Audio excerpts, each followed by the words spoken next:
label, this chapter as, I believe, the best among the chapters of this book, because so far, at least 34 chapters in Deuteronomy. And I would like you again to understand na dahil ito yung book of Deuteronomy, dahil ito yung di jay mo unang introduction ni Apo Diyos, tapos tikas tangay kat sakbay ng ipan, kaya anak na jay mga unang promise land, kat masapol ngay nga maibaga na amin kanya na gito yung banag. And so, don't you know, ladies and gentlemen, that dahil ito issue nga, anak ni Deuteronomy 28, kat it was only it was of course spoken also manin po the first chapter, but there is never a chapter in the Bible that occupies at least 68, I believe, 68 verses. And everything is put right here regarding the blessing ni Apo Diyos ka anak na. Dito'y kakapsat nga naikarga amin, and when I studied this chapter, I read this chapter, how many times already, but never had in my heart this week when I studied this chapter, because nakita ko, dahil gayam ayan ti chapter nga naikargaan iti kompleto, naikargaan iti kompleto ngayon nga doktrina ni Apo Diyos na inkarga na ti the whole Bible. Tapos ti kastangay kat ma-lay out iti nga foundation iti biyag ti Israelita. And after I studied this chapter, I realized, ladies and gentlemen, nga nagkuran ni Apo Diyos iti kastana ngay nga nang isuro iti anak na. Nga nagkuran ni Apo Diyos iti paninso. Dagito yung panagad-aral iti Bible, especially dito yung doktrina ni Apo Diyos iti anak na Israel. Aninag ko kakapsat iti kaungan ti papanunutak na isugayang na iganatang agsapa at Israel at adapay laang na existing. Amo ko no apay kakapsat nga even today Israel is being blessed because dagito nga minsahe ni Apo Diyos nga intid na kanagiti amada kat awanan na ti may bagang makurang na they are all complete. That's why when you go to John, kulang ni Apo Kristo, and we are all complete in Him. Yes. That the meaning, the completeness there, which in another parlance, we call it absolute. Kat, wagayang kakapsat na ito na nagbiaganan nagiti anak ni Apo Diyos in the Old Testament times. And the residual, ladies and gentlemen, of Israel is what is Israel today. And all, ladies and gentlemen, the people of today, I believe, were nurtured by their forefathers na naipass on children to children from the time na nangungdal iti Deuteronomy 28 nga natata. Iso ngay nga iti effect, iti sasaw ni Apo, tibag may isang tao, kat it goes beyond 1,000 years. Nung nga sasaw ni Apo, kat naipass from generation to generation. So, I am really so glad to speak on this subject today, kat agyaman lang, because iti first na pang-ikasaba, iti church ko, iti charity. Amen? Gusto ma-enjoy tayo mo dahito. Actually, dahito kakapsat ka, dahito makukunangin the rise and fall of Israel lies on this chapter. Because dahito chapter ka, detalyado tingkastana about blessing. On the other hand, sobrang nga detalyado mo ng tingkastana nga no ag-disobey ka at ma-curse ka. Di ba, hantay mo pa nga, dagpuan di jay, almost mga 65% about curses Ngam di jay 35% is about blessing. Iran down to naman di jay. So, are you ready to be blessed by the Lord, ladies and gentlemen? We really need to hear this one because for me, I changed the perspective because of this chapter. And kinmarkaro may nga kwan na in submit Israel ti panagkararag because of this chapter. And so, let's go this one. So here is the very one. I believe that the concise title that would capture this whole chapter is God's conditions. It might not sound, ladies and gentlemen, as the whole chapter, but I believe this word condition can stick to our minds. You know what? More than any words that we can imagine to to describe that the chapter 28 iti makukulang nga Deuteronomy. So God's conditions. Don't you know that the blessing of God is unconditional? But when that unconditional blessing of God will come down to men, it will become conditional. I don't know if you understand that. I have no time to explain that one. Basta kahit kung may iba kanyayo, iti blessing ni Apo, unconditional na ita, tas lalagi unbeliever, no, agturot balay tayo, agturo mo di, unconditional di jay. Ngam no, na paano na kakapsat itingay, makukulangay nga, di blessing nga talagang ma-enjoy di tao, nagbalinin nga conditional di jay. It is like, you know what, when you are in high school, your parents will tell you, and your teachers will tell you that, you know what, to have a good living in the future is conditional. You need to finish your high school life good, and you finish your bachelor's degree, and you're going to pass the kasi pagbagada. And before you're going to have a good living in the future, you need to be educated. That is what we call conditional.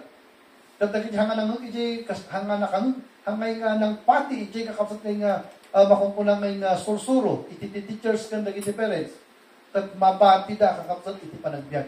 Tas tamot lang kakapsat data iti Deuteronomy chapter 28 that if we are going to be blessed by God, we must seek His condition. Amen for that. Masapol nga tayo kitaan di condition ni Apo. Because kaslangan punan kaslangan trabaho. Masapol ka ikaragam utak mo kung time mo di eskwelahan. Saka makagraduate ka makapasa iti mao ko lang board mo. Iti mo blessing ni Apo Diyos iti anak na. Kasday mo lang. We need to study hard and we need to commit to the doctrines of God. Kasday mo lang. So tayo kadi kita kas ngayon kamada ni Apo Diyos dahito nga condition na iti pa naka-bindisyon ti anak na.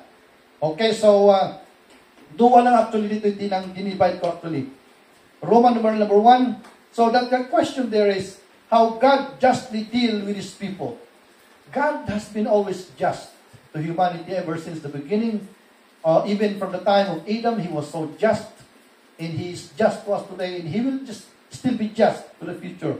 And the measurement by which He uses for His what we call the justice is the Word of God. Number 1 ang kitan. How God justly deals with His people. Number 1. Obedience to God elevates the obedient to our rank. You know, may met nga itigat to mo talagang rank and file tayo lang. Am I right? Nagrigat di ngay. You want to climb up to a rank because masama ng arpad ka mo na dumata tao or whatever system that you're going to do. Tugutulad ta. You know, and so we Christians, in our own humility,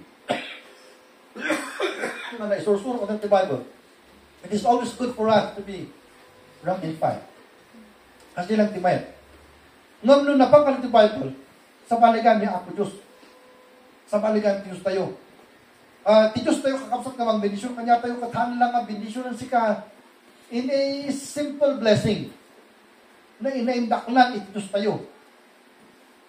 You know, basaan tayo kanikulan natin verse 1. And it shall come to pass, if thou shalt hearken diligently. So kahit kung makita yung verb siya, ito yung description, the verb na kwan, kula na ka, hearken, kula na, luag dungag ka. The word tayo tatanong, tayo malipatan at obedience. Kaya tayo nga panagdungag, masapol nga, na-describe yung panagdungag. Diligently. Isungay nga, ti faithfulness tayo, kat masapol nga, gagatan tayo ang faithful. Iti holiness tayo, masapol nga, gagatan tayo ang faithful. You need to do it as diligent as you can. You see, because these are the description of a divine measurement. It is a standard or God's divine standard. You need to hearken, kuna na, sadunggam, or you obey it. And when you obey it, you're going to obey it diligently. Isumay nga ti faithfulness tayo kapsat inga na rapture. Amen for that? Inga na rapture, hanggang faithful tayo tangatawon. Next year, kat medyo manimod mo, at backslide ka, at ka mo next year manin. Or at faithful ka 10 years or 20 years, kat na video, may kwartang, ang tayo ka na lang, kung ni, relax sa Christian, no. We must be diligently, be faithful to God until we die. Because DJ kakausap, iti condition na ingkang nga ni Apo, iti Bible. At mawato iti diligent, right? Nagagat. Kat ko na diligently hearken unto the voice of the Lord thy God, to observe and to do all His commandments, santo yung mga agpilpili, ang amin nga commandments niya Apo Diyos kat arami din tayo, which I command you this day, that the Lord thy God, here now is the point, that the Lord thy God will set thee on high above thy fellows. Kasi dito kat nation dito isungay nga, above all nations kuna na. So the first nga, ingka ka ni Apo dito, obedience to God elevates the obedient to a rank. Una na, itagtay ko na kayo, nga na kayo tikang ngatuan, tata, Amerika, tikang ngatuan, tata. That is the hands of God. No, awan ti Diyos, awan dangon, talaga kapaknang ta Amerika. Awan nga talaga. Awan ti man, tigaw-gaway, uray China, makita at ayuda. Siguro 50% ti China at Amerika. No, kita nga talaga kayo, di Diyos tungay nga konti Amerika, they are very, very far. At dahito yung di ayun na di jay. That kapag kakapsap na, we are talking about our individual Christianity. We are talking about our individual life. Unata ito yung nga, that the Lord thy God will set thee above thy peers. Above thy peers. Kuna na. So kasjay kakausap, ititanon ti Diyos, itingay pa ng bendisyon, anak na. He is going to elevate us to a rank. And you know what? It's the first time that I always read the Bible, you know. I read the Bible how many times na nabasa dito, but it never dawned on me na dahil yung essence na ditay. Na itingay will ni Apo Diyos anak na ano lang ang bendisyonan ng aslay ka sa Perez nga mang ito ti alawas sa anak na. We know mang ito ti birthday party, we know kasal nga kon ha kasi iti Diyos ka kapsat ka He is so able, ladies and gentlemen, to put us to a rank. And that's the time you understand that the blessing of God is in your life. No rank po natin yung kapsat na ikat, no kasparikan pito kayo kakapsat. No kasparikan pito kayo kakapsat. He will make you Joseph. Ay, no 12 kayo kakapsat. He will make you Joseph. Okay. We know, even kalagay peers mo, it is kilaan. He will make you first among them. DJ kakapsat, that is in the Bible.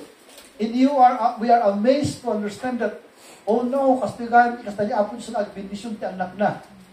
But ladies and gentlemen, again and again and again, duwa nga word man ti maikarga, iti kapanunod na tanga agsapa.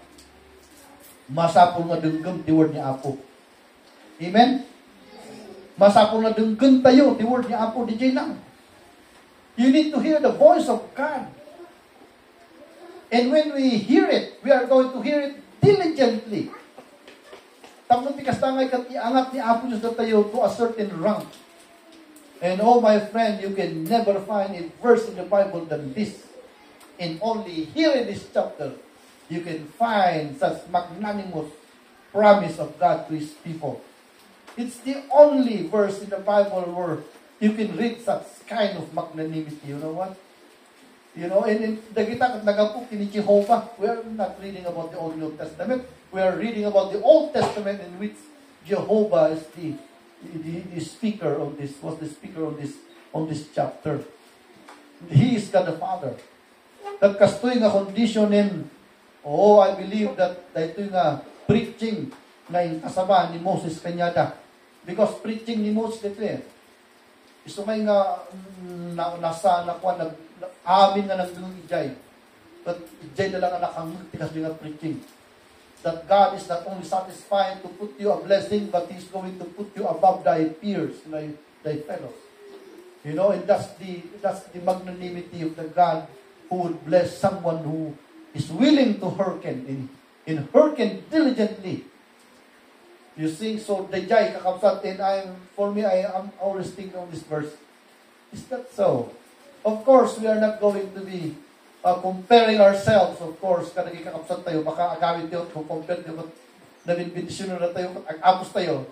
You know, it's because we need to begin here, am I right? So, kung lumakita tayo, may katapay nga hang-hangang astoy at kasat ko, That's right. It is because you just heard the preaching this morning like this. So we need to begin now.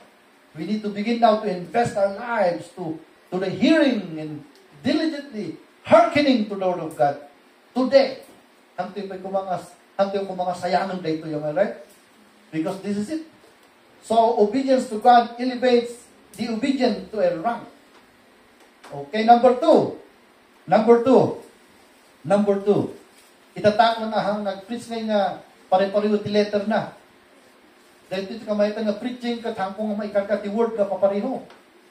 So natatay kat elevates obedience to a rank. Number two, obedience to God pursues, nagbalin nga P, pursues the obedient with blessings. Nagbayat kayo, di word kayo, sa tipado, sa kabil baliwanan. Amuit kayo sa tipurso, kamatan na ka ti blessing.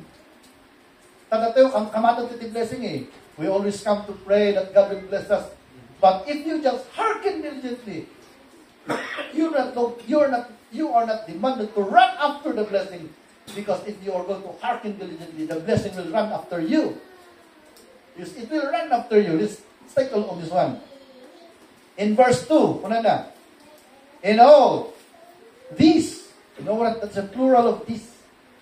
In all these blessings shall come on thee and overtake thee. So di porso. Kamatan na ka. If thou shalt hearken unto the voice of the Lord thy God. Alright, so digit ko na. That number one, kita nita, obedience to God pursues the obedient with blessings. Number one, it is a personal blessing. Okay, it will pursue thee. Okay, nagano, yung magkano to'y sa kagaysaan tayo. Under number one, under personal blessings, under that, ito yan, nakalakal. Wherever you are. Ito lang tinag-usap, the W. Upat na W. Number one, wherever you are. In verse 3, look at that. Blessed shalt thou be in the city, and blessed shalt thou be in the field. At dahil din, mga kumusta nga tijag dita, garden?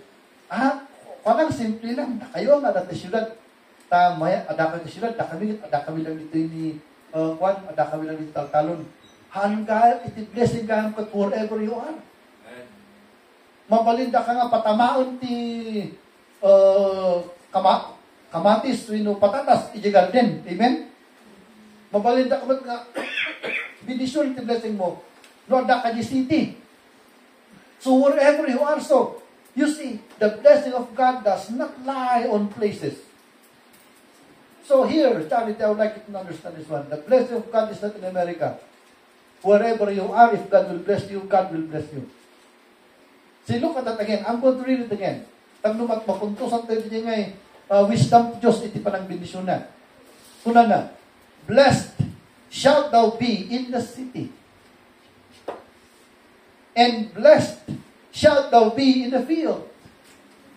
So, adda ka man dyan ti garden, when adda ka man dyan siya na trabaho dyan, no bendisyon na kanya apo Diyos, mabindisyon na ka. Di dyan kakamsat, iti mo ko na reward. Di mo ko lang ay nga, siguro, may bagati mo reward. Iti seryoso nga tao nga mang surot, iti pagkaitan ni Apo. You know, wherever you are, God will bless you.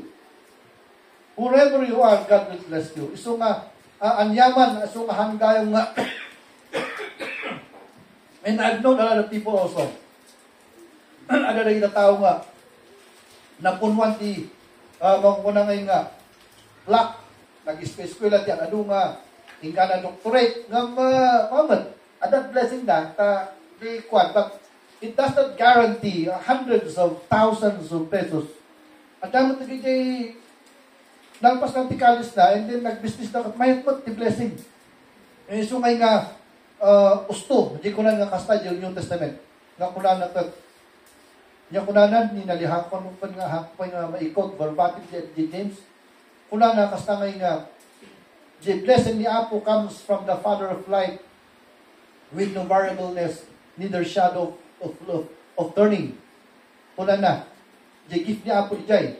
Isungay, every good gift, kuna kuma, every good gift comes from above, from the Father of light. So every good gift, it really comes from above. Kat among langit ko nung it does not speak about city or field. Wherever you are, if the blessing of God at mabindisyon ng kaditi first. Number 2 ang tikitan. Number B, number 2 nga W. Whatever you do, pwede mo nun. Whatever you do, let's read in verse number 4.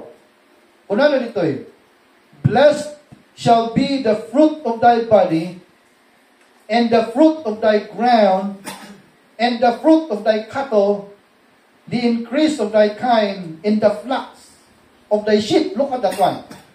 Whatever you do, blessed shall thou be the fruit of thy body. So, na kayong young people dito one day mga asawa kayo, amen? But of course, di kayo yung mga asawa kayo agkaroon kayo at di anak. Because, no awan anak mo, anyang itipay kargam no kwartam. Gusto kayo nga, dahil takot amuyo tis, kwan, itis susi, wino agas, itik nakastoy, panag-faithful kiniapo. Nagagat na faithful kiniapo ko na. Blessed shall be the fruit of thy body, and the fruit of thy ground. Ada ka dyan kano, gardinero kano. And the fruit of thy cattle. No, ano tawag na ito yun? So, tatanong ka ti bakbaka, no animal. We are talking about the dijeng na farming, no? Di trabaho di dog mga panahon, iso ti kultura tata, iti Deuteronomy, bigat farming idi. Kat kuna na pa the increase of thy kind, in the flocks of thy sheep. So no, ipara Kristo dito kuna na, whatever you do, anyaman ti trabaho, He is going to bless you there. Kat ang mo tayo, ada ka trabaho, kat promotion lang, kasi ikasta ni apakin ka. Or opportunities, tinukatana for you. Isungay nga ditakat ang work ni Apo Diyos, and I have already heard a lot of testimonies. Naging faithful ang Kristiyano kayo nga nang try iti blessing ni Apo. But amuyo tikwan na kayo nga tatrabaho. No, gabot tayo or working. Iti kamayatan kay kastayong ag-faithful kayo ag-dun tiword ni Apo. You worship you, importante diya, taditi ko ni Apo kanayon. Number 2, di giving you. Very important na kita na. Kasi nagita, iti words ni Apo ngayon, settled even, iti ka barbaro tayo. You say, kan di ngay, parang serve yung kanya na, no, anyat araminong itibiyag mo, hapang anda ka na mo tinaga, you have your ministry. Taltalunong actually, iti pinaka-major ngayon nga kwa tayo, mabalito yung may baga. Di dyan, anyat araminong kini Apo, masapol ko mga timay sa nga naman, tigat, anda ko araminong na para kini Apo. Hanga mabalin nga, araminong ti ministry, you need to do it.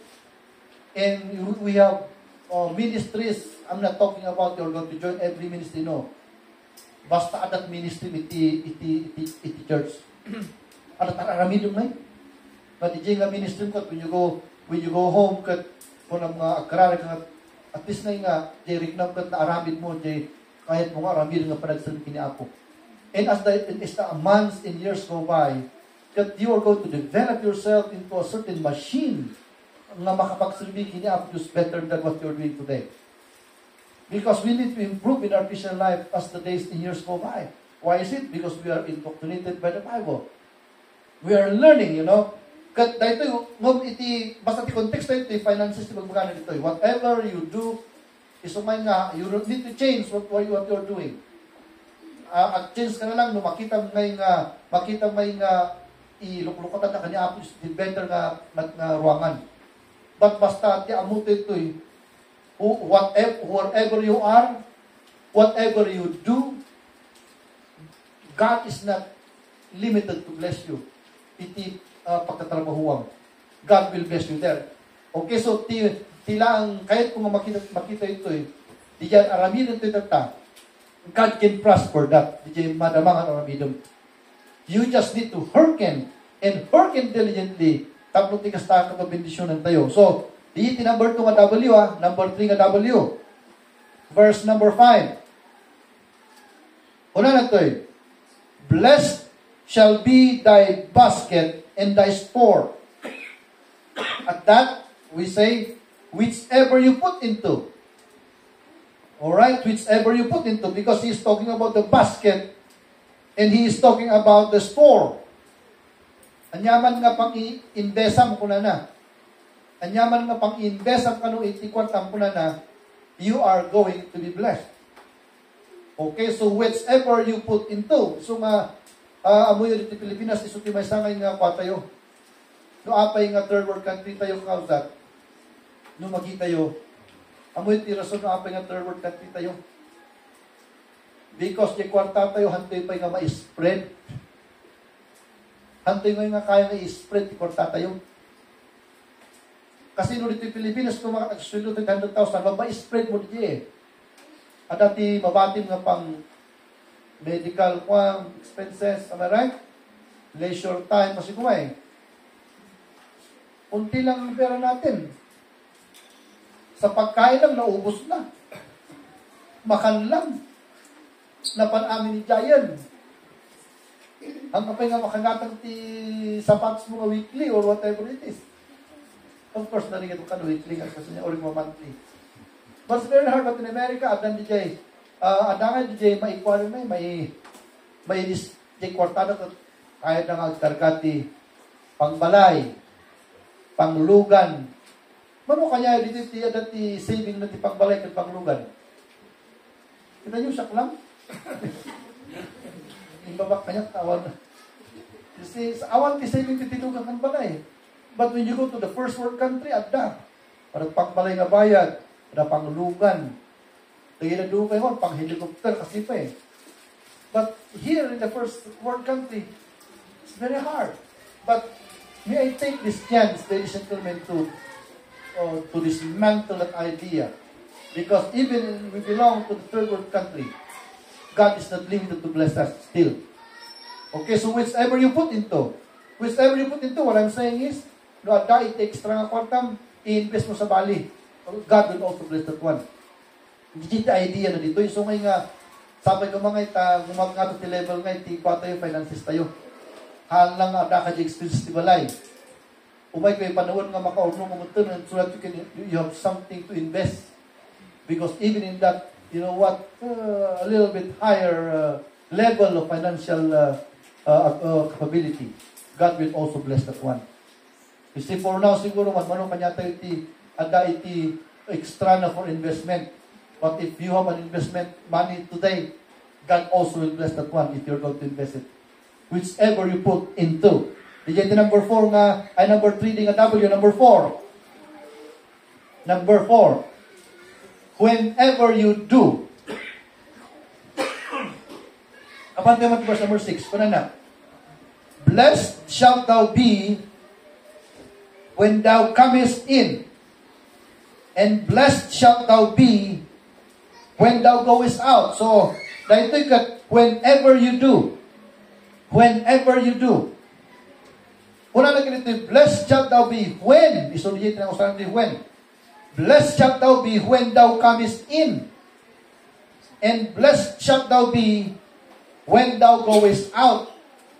Iti may nga ingredient, iti blessing tayo kat the time.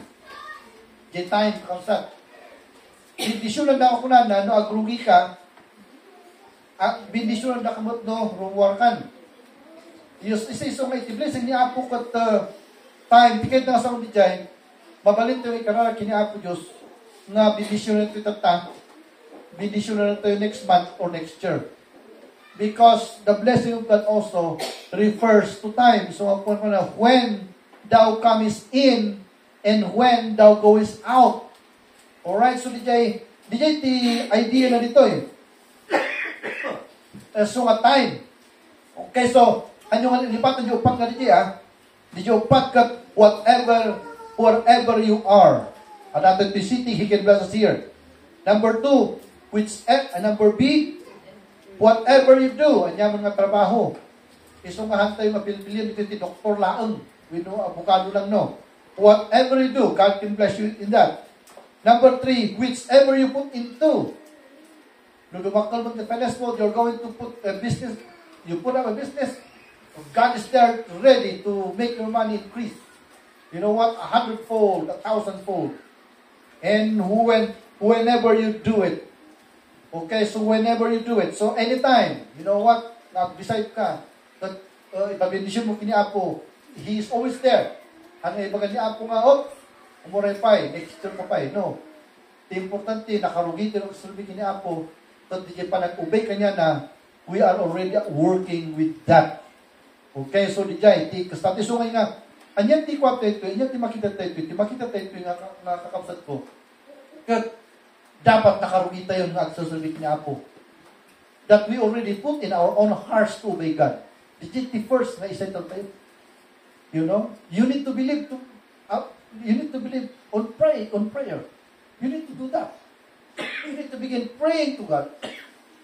Masapong adakan din na sitwasyonin.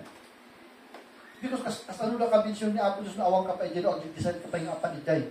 Ang decide ka pa yung faithful, ang decide ka pa yung agsalbi, awang kapay dyan ang lugar. But when you already decided, you are doing what you are doing for God, that will be the time that you are counted. Itinay ito yung Deuteronomy chapter 28. Okay, so number 2 nga blessing ni Apo. Not only personal blessings, but number 2, renowned blessings. Dito number 2. Renowned blessings. Number 1, reputation. Let's take a look on this one.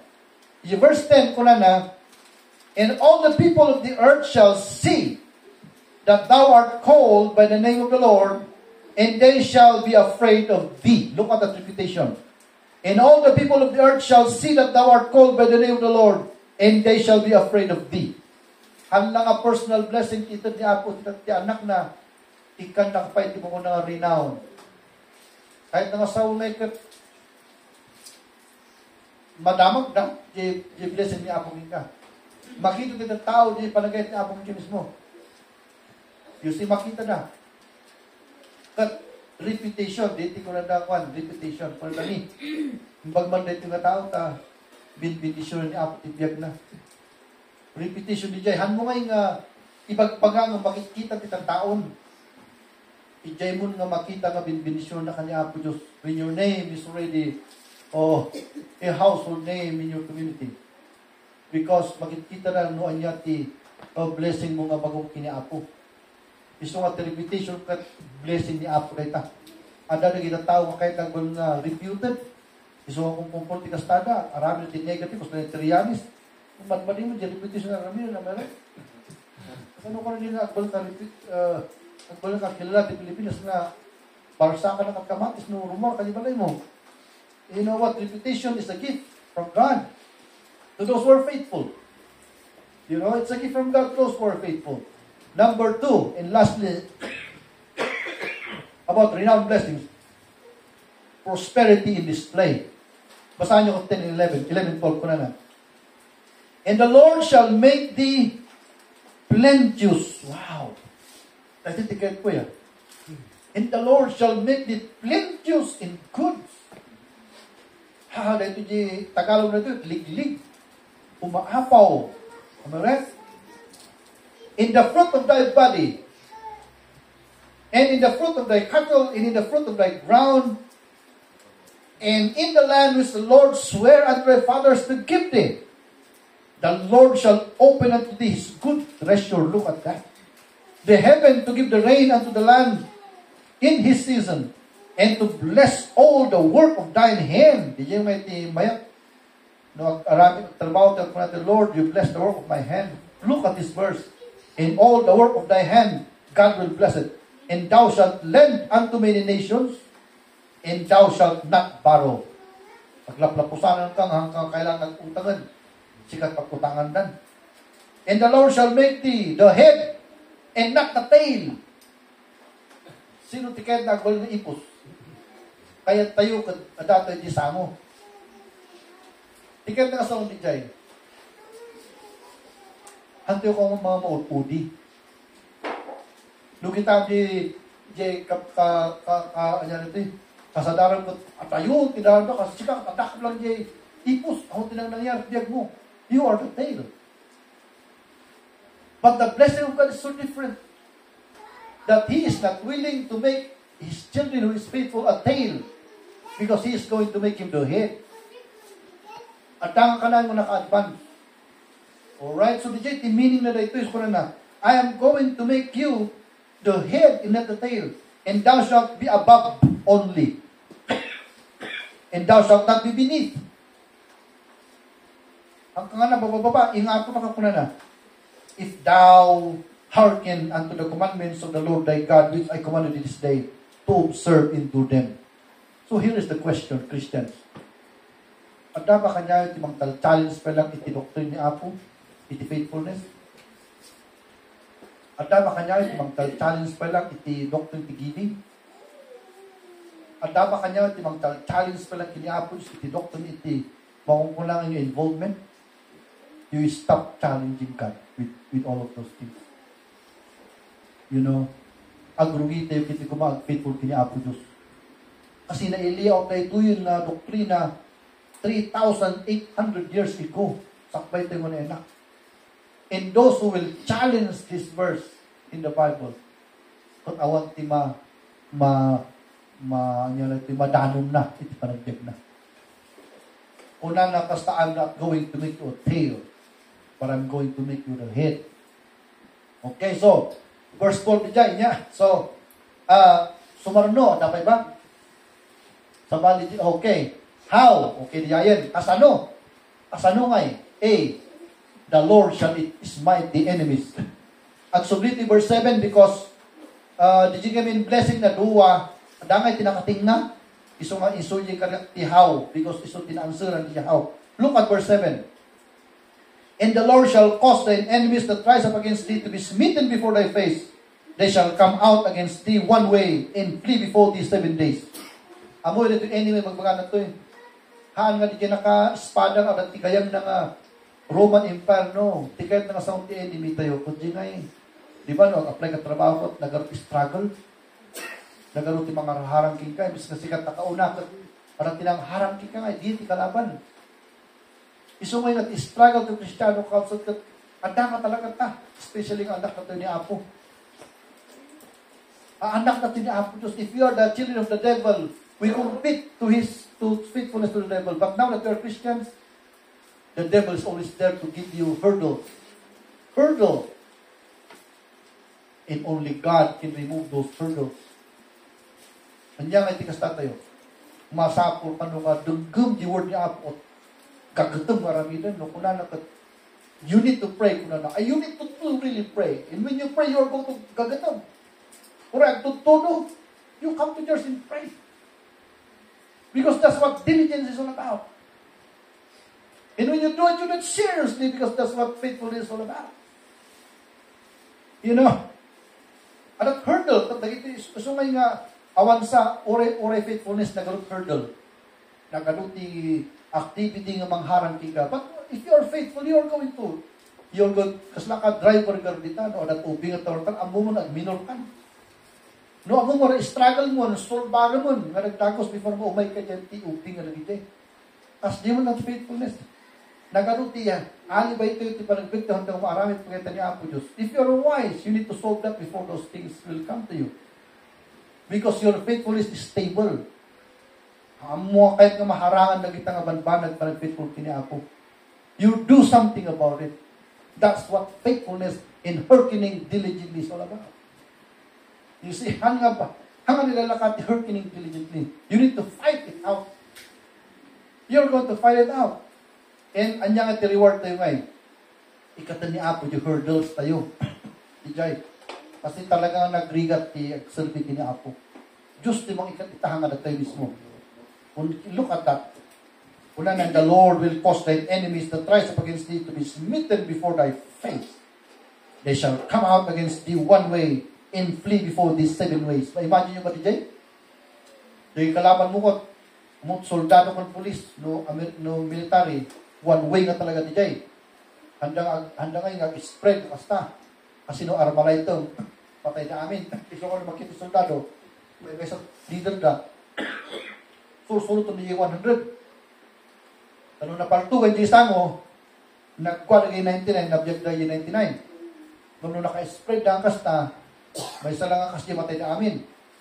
So, uray di Old Testament, umatak na kasi ng style. Nung makita mo niya, may sada nga nagpakasta. Hindi napataray lang ay 7 ways. Kahit nga sa undi dyan, they need to run for their own lives. When you're going to laugh, when you're going to run, when you're going to see enemies who are running 7 ways. As JT, kasta ni Apo mamang, pataray, binumang, ikat yung hurdle, di panagdag tayo. Iso ka na yung hurdle, di panagdag tayo, ni Apo Diyos, di mang ikat kita na. Hangga na tayo. Dirigrigat tayo nga kwan, Diyos ni mang ikat kita na. But you need to prove that you are very serious to your faithfulness to God. Because kuna nang orga, he that cometh to God must believe that He is. There must be faith in you. Ngano, pagsalgam ti Diyos, ano lang niya, Apo, He's going to make your way easy. You need to believe that. Because he that cometh to God must believe, and again, yung model nga must, yung M-U-S-T, must believe that He is. And He is the rewarder of them that diligently seek Him. So, ang naman yung diligently, masapro, ti pamati nga talaga nga kwan. So, DJ ti kastana, the Lord shall smite the enemies. Number 2, the Lord shall command a blessing. Amoy ba ti blessing at ikumkumad kami Apo DJ? Let's read. Verse number 8 ko na. The Lord shall command the blessings upon thee in thy storehouses. If you are a store owner, ang yaman tayo mo, kung ano, i-command na yung blessing upon DJ. And in all that thou settest thine heart unto, amin ka nung panunuto maramidan, kag bendisyon ni Apo DJ.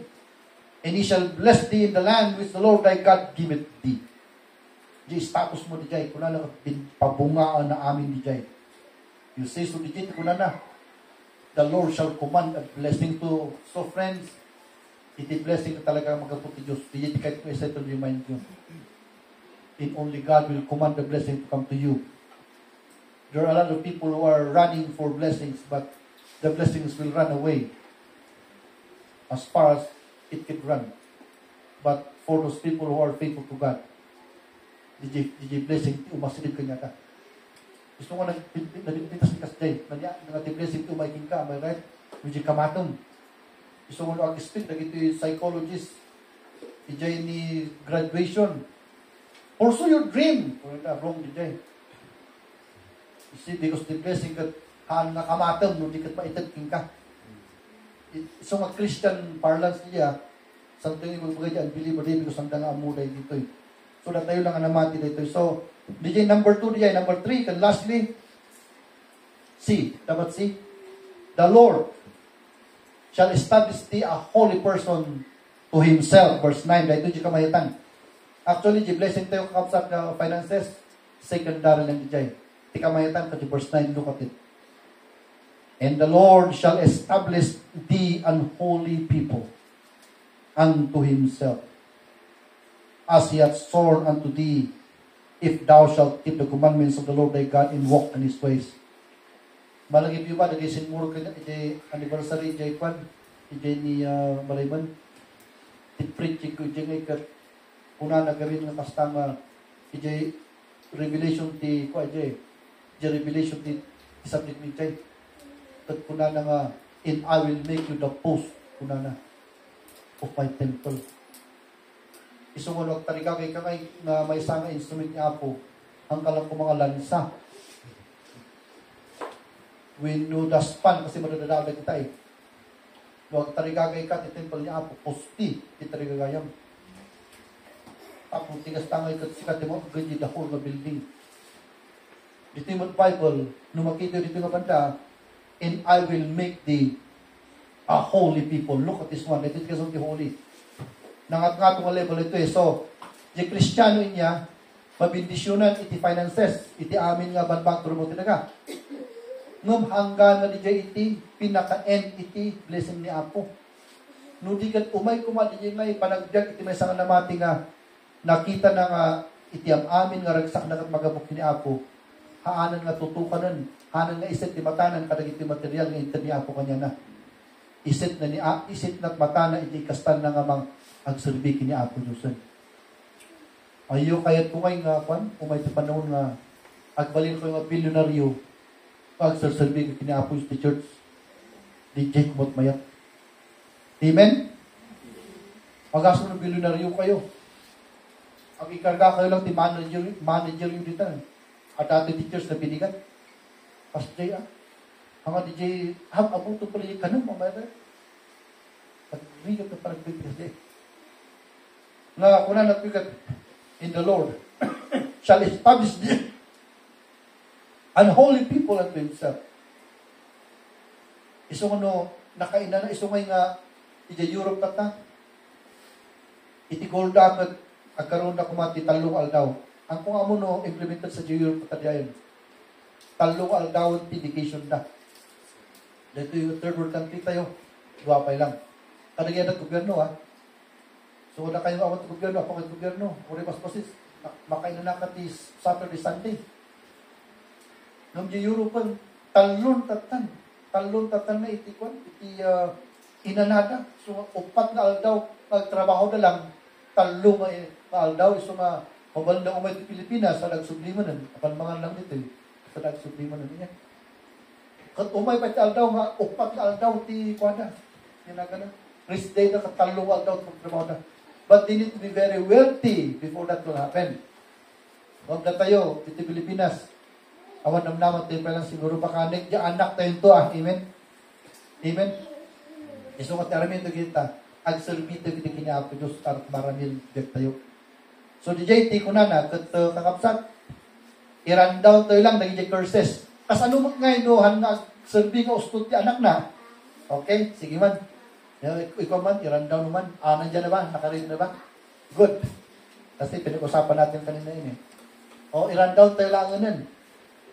Okay. Kita nyo, verse 19 na pababa. Rundown dito ya. Hantay magdunod, kuna na. Dunggan nyo, kuna na. Cursed shalt thou be when thou comest in. Agrugi ka kano kung awanan ti pagturungamon. And cursed shalt thou be when thou goest out. The Lord shall send upon the cursing, vexation, and rebuke in all that thou settest thine hand for to do, until thou be destroyed, and until thou perish quickly, because of the wickedness of thy doings, whereby thou hast forsaken me. Ibang forsake ti kwa, word niya apart niya. The Lord shall make the pestilence cleave unto thee. No, pamilya ka no, at matamatay ka masapsapa. Until he have consumed thee from off the land, whither thou goest to possess it. The Lord shall smite thee with consumption, and with fever, and with inflammation, sakit na gituin eh, and with an extreme burning, and with a sword, with blasting, and with mildew, and they shall pursue thee until thou perish. Jetatay kat no, obedient tayo, kamatan na ito blessing. No mo disobedient tayo, kamatan tayo mo iti lunod. In thy heaven that is over thy head shall be brass, and the earth that is under thee shall be iron. And the Lord shall make the rain of thy land powder and dust. From the heaven it shall come down upon thee, until thou be destroyed. Iso nga disobedient ka, manadaal ka talaga tibiyag. The Lord shall cause thee to be smitten before thine enemies. Thou shalt go out one way against them, and you flee 7 ways. Ibig nga, di kalaban mo ti 7 ways tumuray ng sikan. And flee 7 ways before them, and shalt be removed into all the kingdoms of the earth. And thy carcass shall be meat unto the fowls of the air, and unto the beasts of the earth, and no man shall fray them away. And the Lord will smite thee with the butts of Egypt, and with the emeralds, and with the scab, and with the itch. Alipunga sa dito yung kaskadabuni. Whereof thou canst not be healed. The Lord shall smite thee with madness, blindness, and astonishment of heart. And thou shalt grope kapaka at noonday. Siyempre, nabulag ka, pura aldaw-aldawan, at kapaka, you group at noonday. In darkness, and thou shalt not prosper in thy ways. Kabut-butan niya. And thou shalt be only oppressed and spoiled evermore.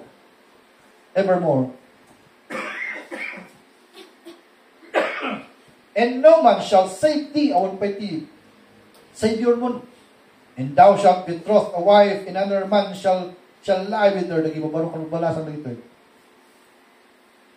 And thou shalt build an house, and thou shalt not dwell therein. And thou shalt plant a vineyard, and shalt not gather the grapes thereof.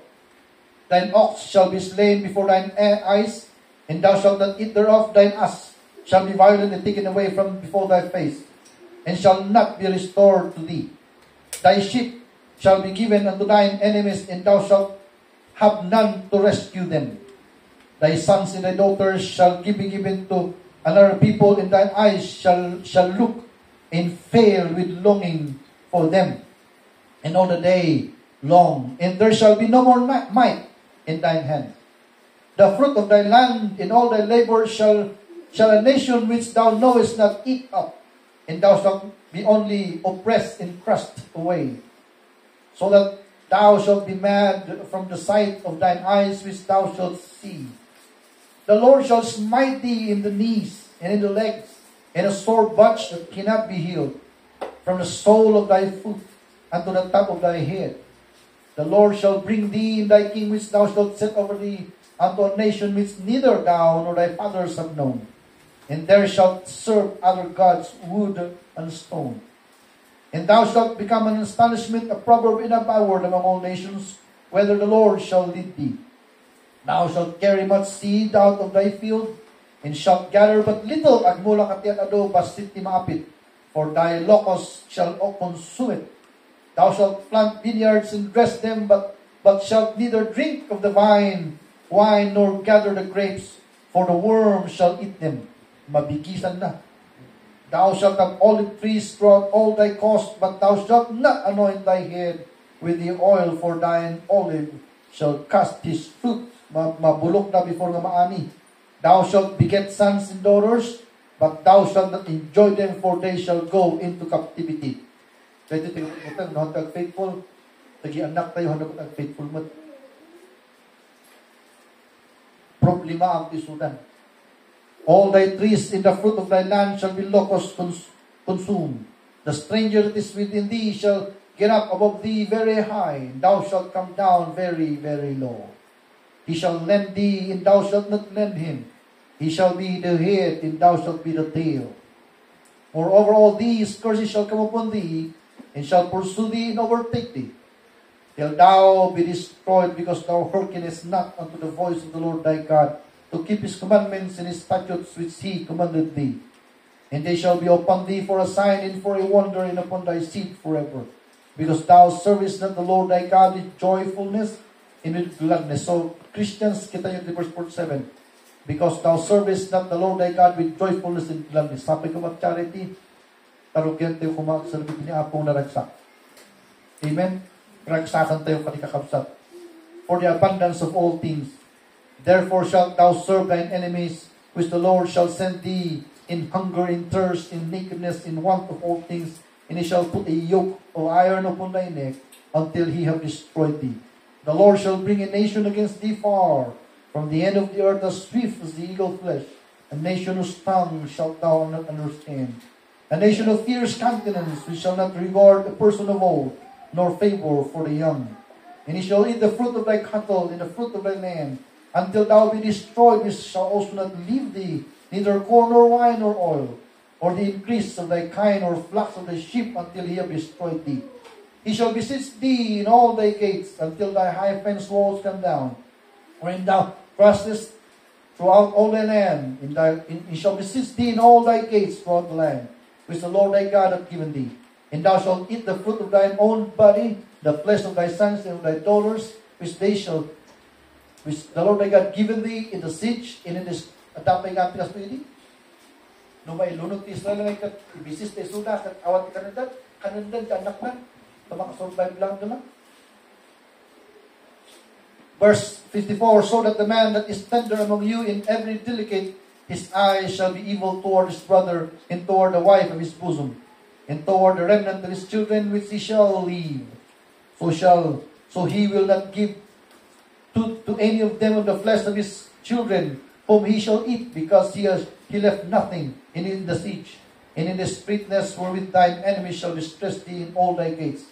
The tender and the delicate woman among you, which would not adventure to set the sole of her foot upon the ground for delicateness and tenderness, her eyes shall be evil toward the husbands of her bosom, and toward her son, and toward her daughter.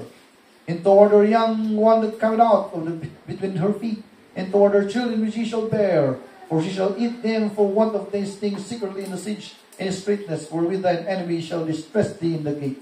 If thou wilt not observe to do all the words of his law that are written in the book, that thou mayest fear his glorious and fearful name, the Lord thy God. Look at the ikinarkaan at capital. Bible na ita, hangasyak, na ikagata. Dahil ita dyan, Bible, no, kita nyo ka rin. Inkargan yung author ditan. Respeto tayo kumati Diyos tayo kumana. At ikas tayo wag respeto Diyos tayo servi tayo kanya na. Because kung na nagamin, the Lord thy God. Hindi nawa tayo ni Kristo nga Savior tayo, kung tayo my Lord and my Savior. Then we must serve Him. When the Lord will make thy plagues wonderful in the plagues of thy seed, even with plagues and of a long continuance in sore sicknesses, ayo sakit in the long continuance, na bayag ka sakit. Moreover, He will bring upon thee all the diseases of Egypt, which thou wast afraid of, and they shall cleave unto thee. Also every sickness and every plague which is not written in the book of this law, them will the Lord bring upon thee, until thou be destroyed. Ye shall be left few in number, whereas ye were as the stars of heaven for multitude, because thou wouldest not obey the voice of the Lord thy God. And it shall come to pass, that as the Lord rejoiced over you to do good, and to multiply you, so the Lord will rejoice over you to destroy you, to bring you to naught. And ye shall be plucked off from the land which thou goest to possess. And the Lord shall scatter them among you from the end of the earth, and even to the other. And there shall never, and ye shall serve other gods, which neither thou nor thy fathers have known, even wood and stone. And among these nations shalt thou find no ease, neither shall the sole of your foot have rest, but the Lord shall give thee a trembling heart, and failing of eyes, and sorrow of mind. Lading it. And thy life shall hang in doubt before thee, and thou shalt fear the day and night, and thou shalt have no assurance of thy life.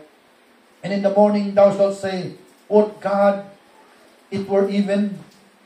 In that even thou wilt say, would God, it were morning.